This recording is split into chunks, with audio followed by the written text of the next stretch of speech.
خواهی بری دیت؟ بیا بریم به سبک من میکاپ کنیم. اصلا کرم بود رو مستقیم رو پوست نمیزنیم. اول روی دست، بعد روی پوست. یه بافت نچرال بهمون میده. با یه اسکین فینیش پوستتو خشک کن. حالا نوبت یه کانتوریه که 2 درجه از پوستت تیره تره و باید مطمئن شی که خوب فیدش کردی.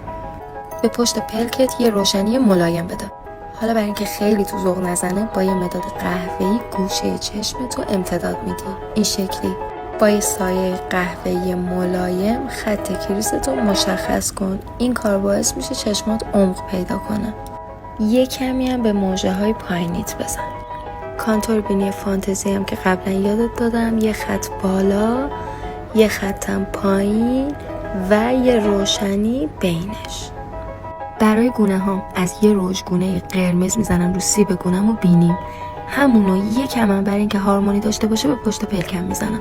انتخاب من همیشه خط لبیه که 1 درجه از لبم تیره تره و یه فرم گرد. با مداد قهوه‌ای گوشه پایینی چشممو تیره میکنم. با یه گوش پاکونی که زدمش تو سایه صورتی همونو امتداد میدم.